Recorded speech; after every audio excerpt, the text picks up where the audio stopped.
तुम ही निवेदित भोजन करहि। और याद रखिएगा, भगवान सामान नहीं खाते, भगवान हमारा भाव पाते। हम किस भाव से रख रहे हैं। एक व्यक्ति ने कहा, महाराज हम 4 रोटी लगाते हैं, भगवान तो खाते ही नहीं। 2 घंटा थाली रखो तो 4 ही रोटी रहती है, तो लगाने का क्या मतलब। आपके भी मन में प्रश्न आता होगा। किसी महापुरुष ने इसका उत्तर दिया, कहा देखो ये क्या है, कहिए। कौन फूल? गुलाब के फूल असली है, खुशबू भी है। आप इस फूल का वजन निकाल लीजिए, सोनार के तराजू पर एग्जैक्ट निकलेगा, ठीक ना। और उसके बाद 4 घंटा इसको सूंघिए, और 4 घंटा सूंघने के बाद फिर वजन करिए। वजन घटेगा कि बढ़ेगा? बराबर रहेगा। अरे घटना चाहिए ना। आप 4 घंटे तक इसका सुगंध लिए हैं, जिस प्रकार 4 घंटा सुगंध लेने के बाद इसका वजन कम नहीं हुआ, उसी प्रकार भगवान के सामने थाल रहती है, भगवान भोग भी लगा लेते हैं और वो घटता भी नहीं है, उतना ही दिखाई पड़ता है। भगवान भोजन का रस प्राप्त करते हैं, क्योंकि भगवान स्वयं रस वैसा है। भगवान रस स्वरूप है, रसो वैसा। भगवान रस स्वरूप है, भगवान रस प्राप्त करते हैं। घर में भोजन बने तो भगवान का थाल निकले। और मेरी प्रार्थना, जिस घर में भगवान के लिए थाल निकलती हो, पहले माई बाप, उस घर के लोग जीवन में कभी भूखे नहीं सोएंगे, ये मेरा विश्वास कहता है। जहां भगवान के लिए थाल निकाली जाए, तुम ही निवेदित भोजन करहि। इस पर एक बड़ी अच्छी कथा है। अब तो नहीं रहे, स्वामी जी साकेत चले गए, पूज्य प्रातस्मरणीय पूज्य स्वामी रायेश्वरानंद जी महाराज। इस कथा पर लीला में, वृंदावन में लोग लीला भी दिखाते हैं। एक घर में एक बालक का जन्म भया। वो भोजना अवतार था। भोजना अवतार यानी भोजन के लिए ही अवतार लिया था। खाने बैठ जाए तो उठने का नाम न ले। भैया अभी मैं गया था कथा गाने बेगूसराय 2 साल पहले, तो एक आदमी मिला तो पता चला कि बहुत खाता है। अभी अवस्था होगी कितना, मनोज के कितना उम्र है? 40 साल अवस्था। मन बिया का भतीजा 40 साल अवस्था। तो पता चला कि बहुत खाते हैं। हमने भैया कितना खा लेते हैं? बोले महाराज जी अब खुराक खत्म हो गया, अब नहीं रहा पहले वाली बात। बोले अब कितना खा लेंगे? महाराज जी अब क्या बताएं हम आपको। अच्छी बताओ, दही यदि दे दी जाए अभी वर्तमान में कितनी दही खा लेंगे? बोले महाराज ये खुराक खत्म हो गया, अभी हम 16-17 किलो खा लेंगे। भैया ठाकुर जी बैठे सामने की बात है। बोले खुराक खत्म हो गया तो 17 किलो दही खा लेंगे। एक आदमी मिला, बोला महाराज हम भोजन करने के बाद 300 रसगुल्ला खाए थे। कितना? 300 भोजन करने के बाद। हमको एक आदमी मिला कथा में, एक बार आए तो हम लोग साथ में बैठे भोजन करने के लिए। हम भोजन शुरू कर दिए, वो शुरू न करें। हम बोले भाई साहब शुरू करिए। बोले महाराज हम ऐसे नहीं खाते हैं। बोले कैसे खाते हैं? बोले बित्ता से खाते हैं। मतलब? बोले एक बित्ता जब तक रोटी जमा ना हो जाए हम शुरू नहीं करते।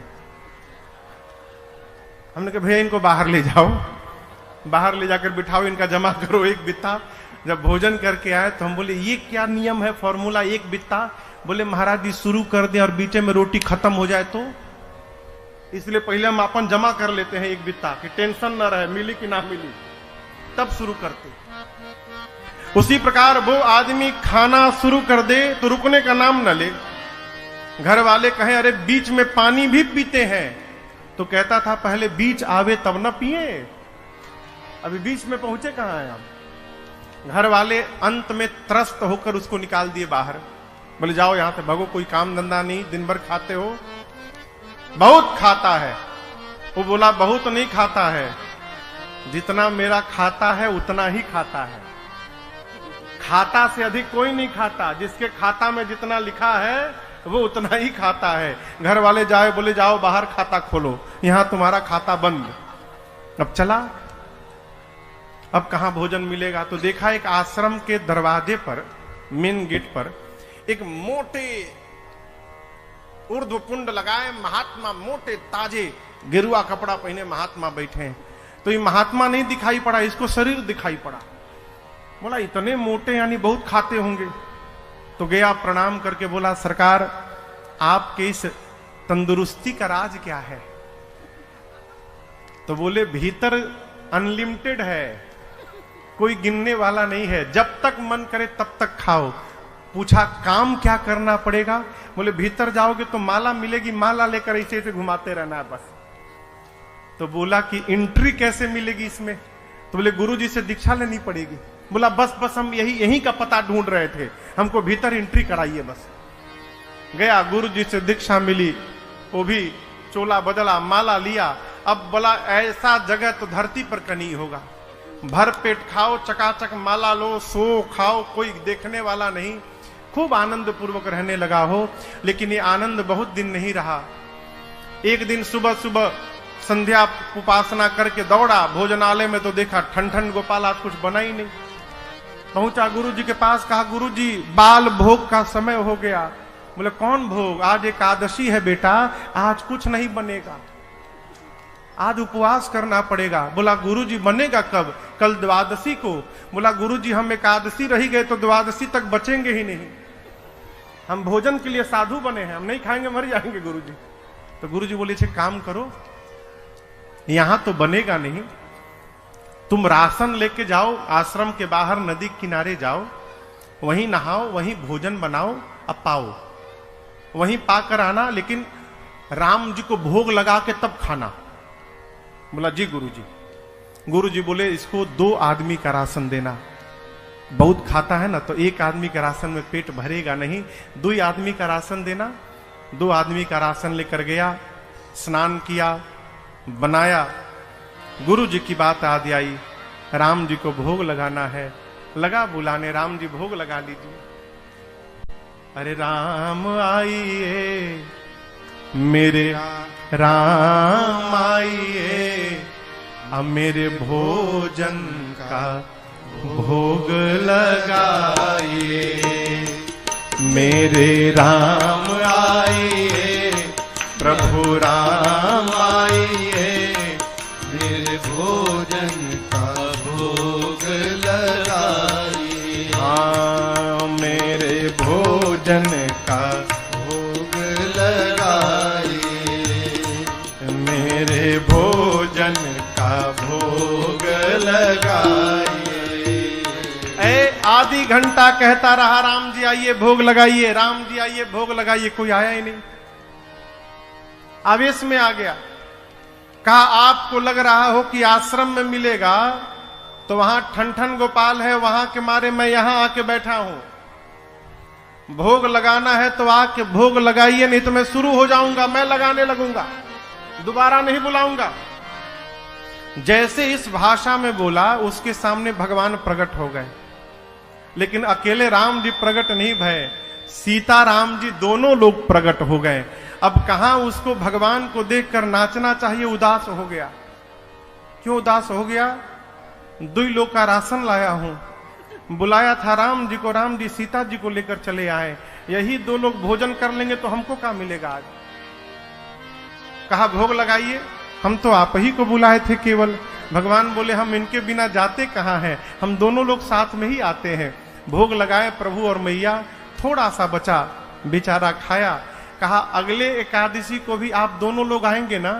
बोला हाँ हम ही दोनों आएंगे, और कौन आएगा? गया अगली एकादशी में, कहा गुरुजी राम जी अकेले नहीं आए थे, सीता जी भी आ गई थी, इसलिए 3 आदमी का राशन दीजिएगा कम से कम। गुरुजी सोचे लगता है भूखा रह गया होगा, इसीलिए बहाना बना रहा है, चलो 3 आदमी का राशन दो।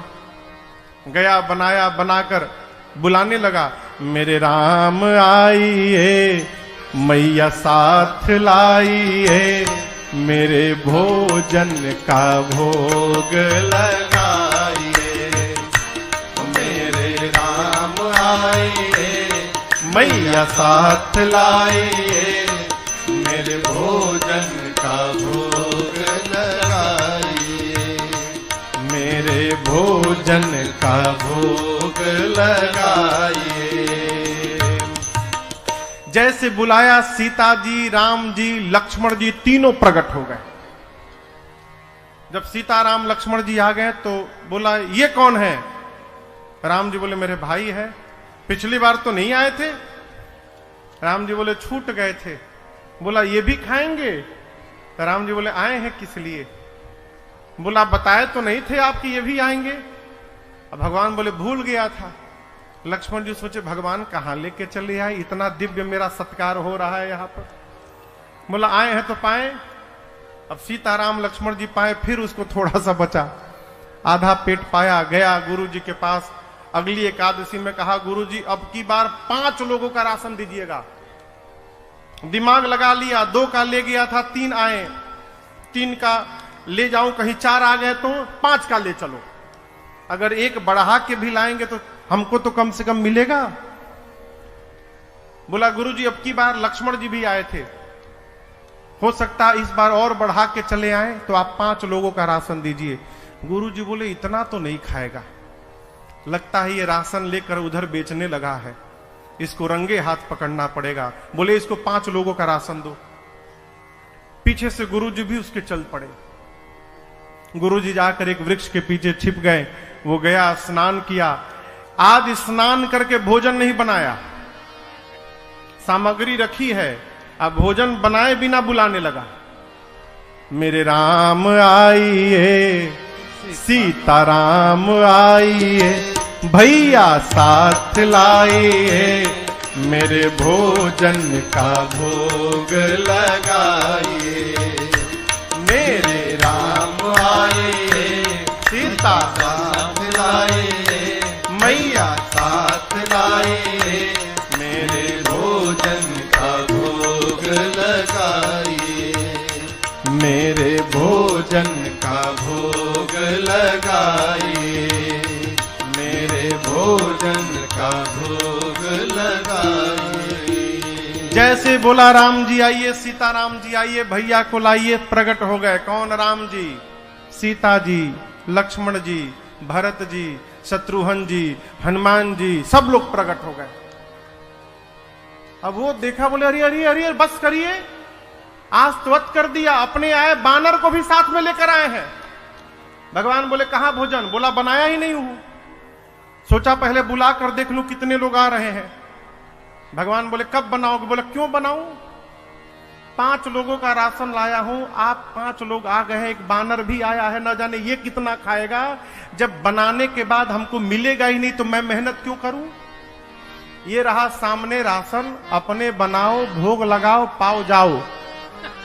मैं नहीं बनाऊंगा, बैठ गया। अब बोला आप बनाओ, भोग लगाओ, खाओ। रोज तो मिल गया, आज मिलने वाला भी नहीं हमको, हम क्यों मेहनत करें? भगवान बोले ठीक है, हम लोग बना के भोग लगा लेंगे। कोई लकड़ी ला रहा है, कोई सब्जी अमनिया कर रहा है, कोई लीप रहा है, कोई चूल्हा बना रहा है।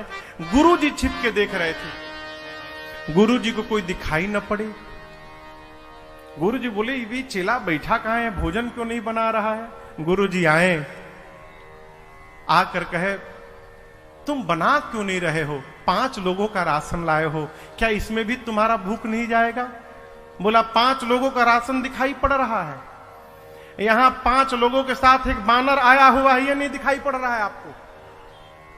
बोले कौन बानर, कौन 5 लोग? हमको तो कोई नहीं दिख रहा है। अब ये और फंसा।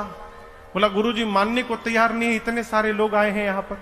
गया राम जी के पास, जाकर कहा प्रभु एक तो समस्या आज भूखों मरना है, दूसरी बात गुरु जी मेरी बात पर विश्वास ही नहीं कर रहे कि आप आए हैं, आप मेरे गुरु जी को क्यों नहीं दिख रहे हैं? राम जी बोले मैं तुमको दिखाई दूंगा, तुम्हारे गुरु जी को दिखाई नहीं दूंगा मैं। जाकर बोला गुरु जी से ये बात कि राम जी कह रहे हैं कि मैं आपको नहीं दिखूंगा। गुरुदेव रोने लगे।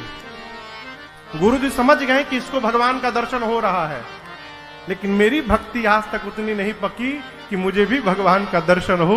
अपने दुर्भाग्य पर सदगुरु को रोना आ गया और शिष्य गुरुदेव को रोते हुए बर्दाश्त नहीं कर पाया।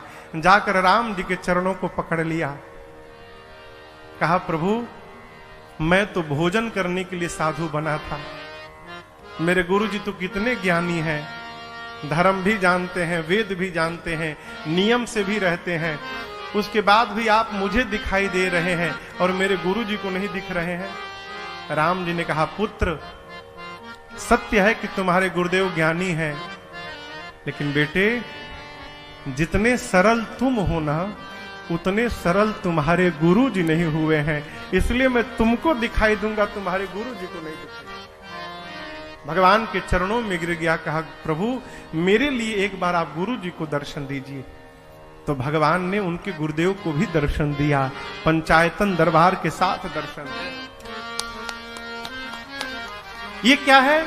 तुम ही निवेदित भोजन करही, तुम ही निवेदित भोजन कर